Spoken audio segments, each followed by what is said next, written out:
The art of letting go looks like surrendering and slowing down for you to even name how you're feeling. So when you are going through a moment of contraction, are you finding yourself resisting it, or are you able to surrender to accepting it? So when we are in these moments where there's a high and a low and there's a lot of duality present, we can start to get trapped in the Maya, the illusion of the mind.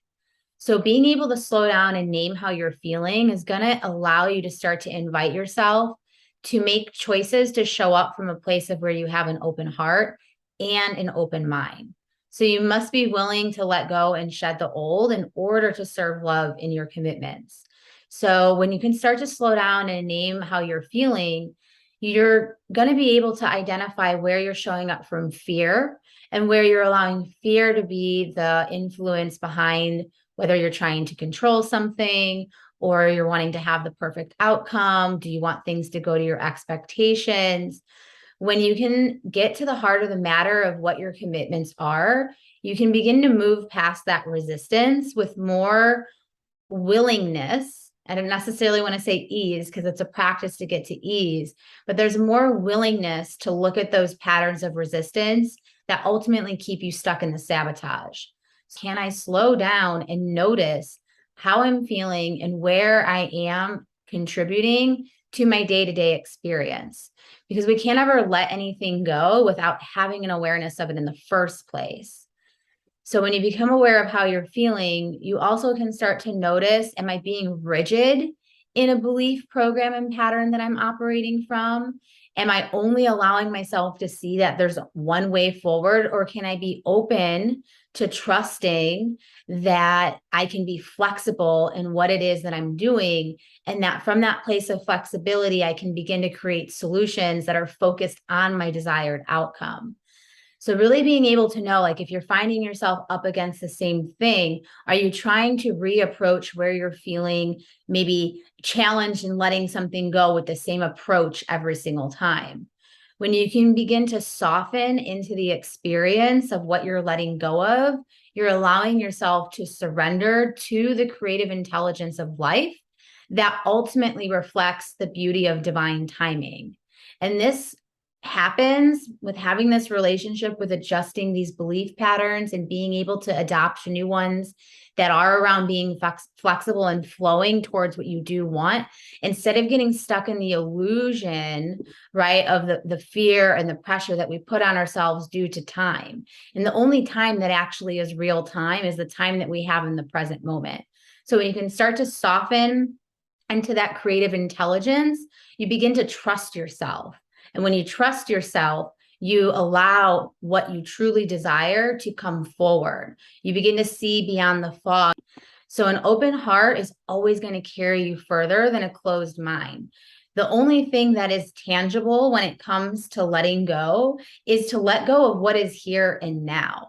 You will be in a void place. You will be in a place to where you feel this unknown experience, but you also get to feel the edge of the duality of being able to feel excited around even having the choice to exercise the chance to let something go. So when you do go through an ending, is it bittersweet to you? And do you get more stuck in it being bitter than it being sweet? Letting go is always a process of rebirth. So whenever something ends, it really is an opportunity for another door to open. We can't have another door open if we continue to keep holding on to everything that is weighing us down. Nothing is permanent. So even when you think that you're stuck, you're really not stuck. We're still always moving forward. It's that rigid mindset and the belief that keeps you stuck from being able to allow yourself to let go, forgive, release, whatever the case may be. So when you can start to really notice what rhythm and what cycle you're in, you can notice, okay, where are my patterns taking me back to?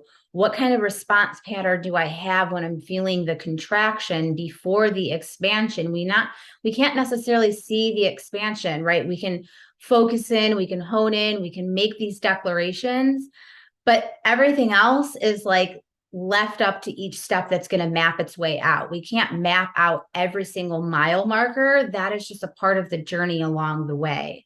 So when you can start to really notice, what is it like for you to start over? Do you get stuck in feeling that you're a failure or that you don't have enough time and that you're never going to complete what you want to complete? Find what the story is when you are feeling stuck, and then look at how it feels with your relationship around letting things go. Do you stay in the more negative part of letting go, or can you see that what you're letting go of, you're actually creating space for you to call in something that is more in service and alignment for you today? So it doesn't always mean that letting go of something has to have this negative relationship. Letting go can just look like releasing something that once served so that you can create the space for something else that serves this season more than maybe the last season you were in. And this ties into really allowing yourself to surrender to acceptance and witnessing that life is complex and it's the mind that makes it more challenging than it needs to be. When you can realize the complexity of life and that no matter what choice you make, it's always going to lead you back home to your true self through surrendering, through taking personal responsibility, through exercising the patience. These are all acts of inviting yourself to open up to grace. And that's where the acceptance and the contentment can meet each other in the complexity of life, in the challenges and the tribulations that we experience when it comes through birthing that next thing that we are excited to experience. So when you can bring the excitement and the joy into your why, into why you want to let something go, why are you choosing the pathway of forgiveness? Why do you want to walk a path being devoted to serve your self-love? You're going to find that you're going to be a lot more supported through creating belief systems that are aimed towards selecting what is in service to your highest good and honoring your boundaries and your core values. So again, the more that you refine your core values and your boundaries, you're going to see that everything that you desire is on the other side of that resistance. So what is it that holds you back around letting go? Is it that victim mindset? Or can you lean into the edge of choosing the thing that is in service to your highest good? Because when you can bring an opportunity to witness yourself on a conscious, as well as meeting those subconscious patterns and beliefs and programs, you start to let go of the need to do it perfect and the need to resist the growing pains that ultimately are just temporary. So letting go is a very vital part of growth. We need to let go. And what helps is remembering your commitments. So you can let go of the things that don't serve you, and you can allow yourself to be an active participant in your life when you remember what your commitments are. You can confidently start to show up from those places. And remember, when you're feeling challenged, when you're feeling the growing pains, when you're feeling confused, it'll pass. Everything is temporary. So, a mantra that I like to come back to is this too shall pass, and just really dropping into the heart and building that window of tolerance, because there is always going to be an ebb and flow. But when you can remember your commitment that you made onto serving love and to being devoted to serving love, the fear does not hold so much of a grip on you when it comes to letting go of anything in general. So you get to really make the choice to embody what you desire to experience. And the only way that we can do that is by making that choice to put ourselves in an unfamiliar experience by embracing new beginnings. And when you let go of control, you allow love to guide you. And this is what ultimately is going to support you in the pathway of self-realization. The more that you can start to cleanse the mind of maybe the worries or the fears or the uncertainty or the self-doubt or the irritation or the frustration, start to look at these areas that come up and where your relationship is with letting things go, and approach it with a light heart. So not giving the inner critic the floor, so that you can approach this with a neutral perspective. Forgive, be kind, let go of judgment, and release the fear. Every time you release fear, you're creating space for you to bring in what you do desire. Everything you want is on the other side of your fear, and everything you want is on the other side of your resistance. So if you find yourself not being able to let something go, you get to ask yourself why. What is it that I'm trying to cling on to? Is it giving me a false sense of security? Is it giving me a sense of instant gratification? And then you find it leading to cycles of maybe guilt or disappointment. Only you know what your relationship is going to reflect to you. Everyone's had a different experience around having a secure, insecure attachment style in life. And if you have experienced maybe long windows or of not having parents in your life, or you experienced divorces earlier on, or you needed to move frequently, it can make change feel very, very constrictive and out of control. But you are here now. So, how is your relationship with change today? Will ultimately allow you to bring the power back into the stories that you tell yourself. And you can start to create a no excuse policy when you are feeling that pressure of implementing healthy change and different ways of finding structure that ultimately support you in moving forward in your life. So you're always rewarded when you choose to serve your commitments with love. If you choose to show up to your commitments with fear, you're going to find yourself trying over and over and over again for you to learn whatever your life experience is meant to teach you. So by creating an intentional space to let go, you shed what doesn't serve and you build your window of tolerance. So learning how to sit with your emotions is a very important part of letting go. A lot of the times we want to run away from the things that we're letting go of, but how can we get in a more accepting relationship in the letting go process? Because if we start to try to let go of things from a place of force or obligation and thinking that once I let this go, then I'm going to be happy. Once I let this go, then I'm going to be fulfilled. And it's like, how can you find the contentment for where you are and see that happiness isn't about only just being in that high state of success in your goals, but happiness is about a matter of a choice to choose whatever perspective you're going to give a situation in your life. Your happiness isn't outside of you. It isn't found in an ideal circumstance or situation or something that's external. Happiness is the pathway of acceptance, of contentment, of surrendering. So when we can start to let go of all of those things that we think that we need in place to define our sense of self-worth and our ability to feel that we're enough, you're going to find that you're going to be able to make swifter decisions when you are in one of those rhythms and cycles. There's going to be a tide, there's going to be an ebb and a flow, right? And if your happiness is defined on something from the external, when the boat is rocking and life's pendulum is swinging, can you still hold on to feeling confident and sure within yourself? Can you still approve and value yourself?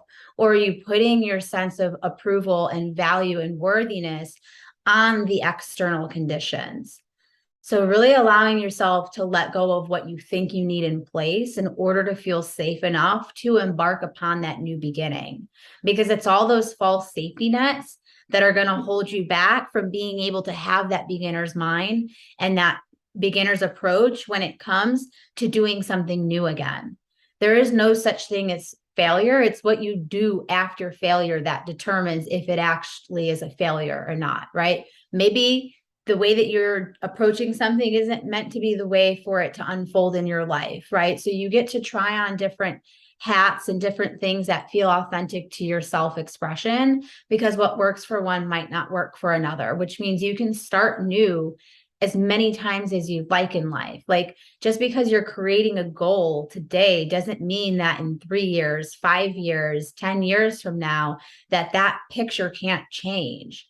So if you find yourself like stuck on like, this is the only way forward, I invite you to open your heart up to realizing that you can create whatever you want as many times as you want to create it. Your heart has many areas of passion, many other things fulfill you and give you purpose. And it's not to say that you also can't embody that experience as well. So know if there's any resistance around like really focusing and like dropping your anchor and being fully present with what this chapter of life has to reflect to you. Allow yourself to remember nothing is permanent. I can choose to change as much as I want. I can choose to be a shapeshifter in my life if that's what makes me happy when that time comes. So you can have a plan and then also know that you can adapt and flow and meet yourself where you are at in the present moment, because ultimately that's going to allow you to surrender to what is, to where you're not trying to control your life, but you're actually being an active participant in creating your life and bringing that forward in the now.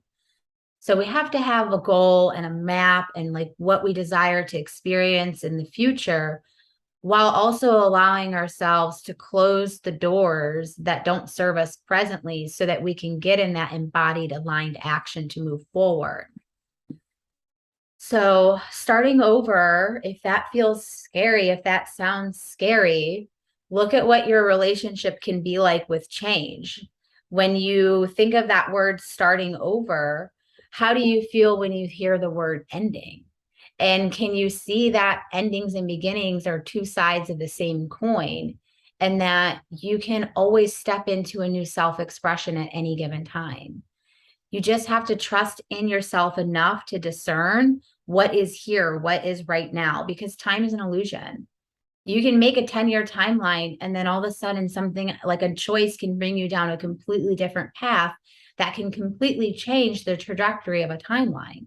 So it's not about getting so caught up in trying to control everything to go to your expectations, but just hold the vision and the focus in your heart, while also realizing what holds you back from that goal and vision. Can you just make a clear choice to show up from your higher self here and now over the victim mindset? That is the power of being present. You don't know where that new beginning can take you, but what you do know is closing that door on what you're letting go of. You already know where it's taking you and where you're going to continue to go by trying to hold on to everything. So taking the personal responsibility is key so that you can really witness, where am I coming from an open mind? Where am I coming from an open heart? Am I showing up from a place of holding the unwavering faith, because things have their own timeline to it? So certain things might materialize in a different way than what you expected it. Does that mean you start to doubt yourself when things don't look the way that you expected it to? So having faith in the situation, having faith that what you want wants you to, ultimately will allow you to hold the focus long enough for it to materialize in the way that it's meant to take shape.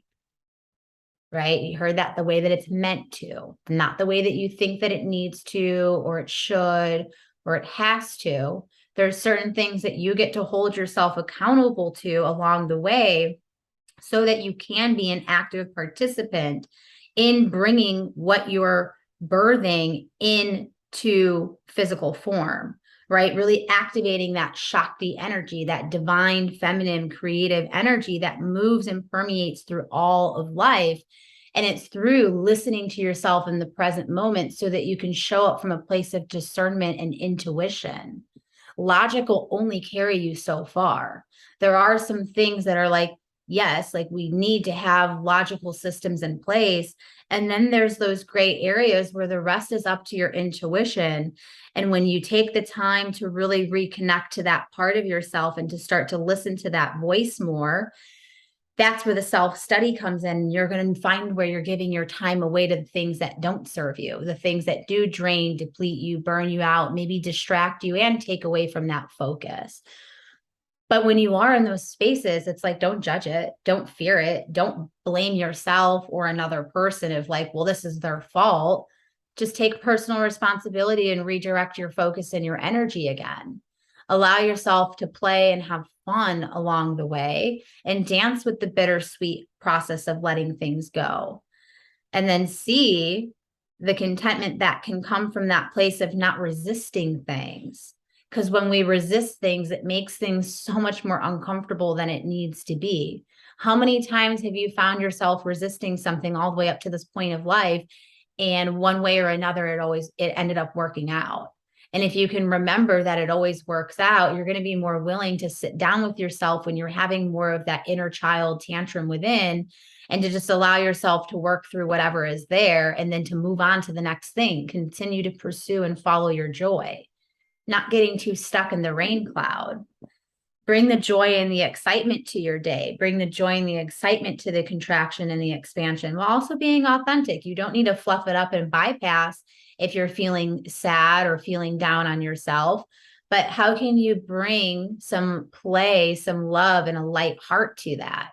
Right? Like maybe taking the time to do a coloring project or something that just kind of gets you in that state of auto regulation, and then maybe co-regulating if it's too much to sit with right away.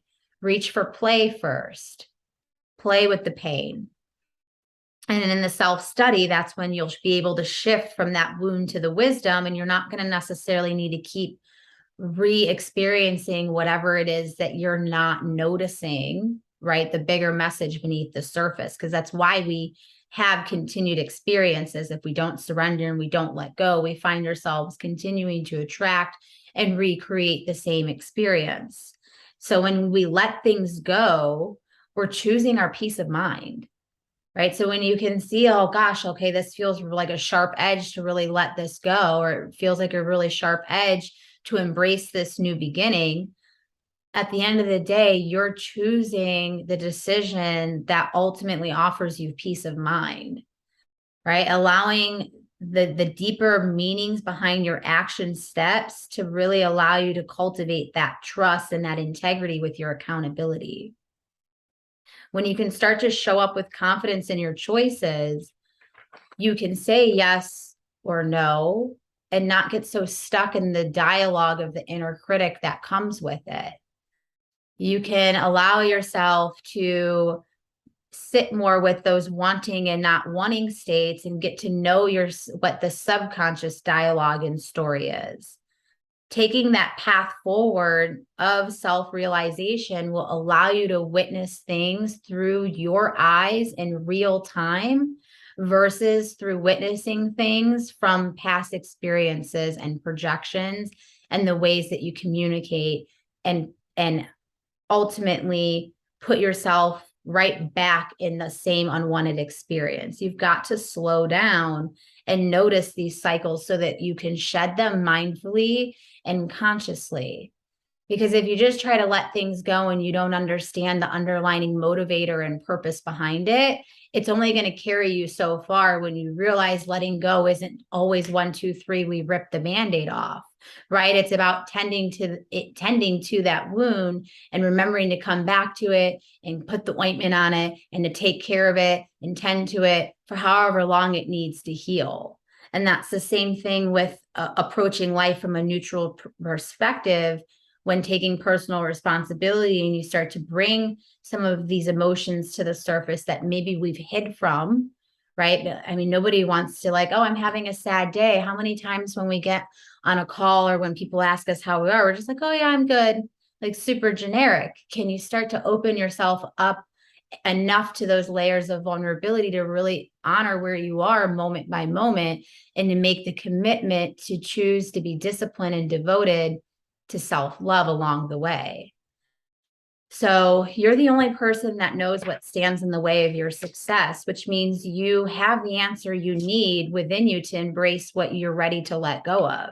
And when I say ready to let go of, it might not necessarily feel ready in the nervous system, but do you feel it ready in the heart? Do you feel it really serving and pulling you closer to your joy? Because when you can really show up in your commitments that way, when things are hard, you're going to be able to trust that the silver lining is there. Things will be hard at times in life. It's like impossible to say that we're going to get away and never have any challenges. You might as well just embrace that it's a part of the complexity of life. It's a natural ebb and flow of nature, and that you're not separate from that cosmic game that we are all playing here together. So, looking into the mirrors of how you feel going through moments of endings and beginnings. Do you resist change or can you embrace change? Do you trust yourself or do you doubt yourself? Do you need things to be crystal clear for you to take action moving forward? Or can you trust in following the impulses of your heart and believe in the power that you have when you live fully present and aligned to what your values are? When you serve love for yourself and for your communities, you are supported. It's just a law of nature. You are supported. When you come from that place of good intention, you're putting that cause and effect out there. You shift the residual karmic energy of the things that you're letting go of, and you're putting a new blueprint and fate in place for you to experience the dharmic experience of living your birthright and putting out the right kind of energy to have a different type of cause and effect. So it can be challenging, right? Letting go if you've never really done it before and you're trying to carry everything in the backpack. But what if you could just put the backpack down and just start fresh and look at different ways of showing up and moving forward in new beginnings? Allow yourself to adapt, create flexibility, and show up in a way that allows a third way forward to present itself to you. Because if doing something over and over and over again isn't working, it's about getting above the situation to start to seek a different solution is what's going to allow that new beginning to present itself. We can't see another way forward with the roadblock blocking our view. We need to have a bird's eye view in order to really see, okay, I'm here. I can love and accept and surrender to what is. I trust that what is to come is always what's meant to come. And how can I make the decision that's going to align me with what is in service to my highest good today? So when you can let go from that place, you can feel more secure in what is crumbling and falling to the ground. It doesn't necessarily mean that the mind is going to feel secure, but when you can know that you're coming from a place of certainty of choosing love, you can trust in feeling secure in that.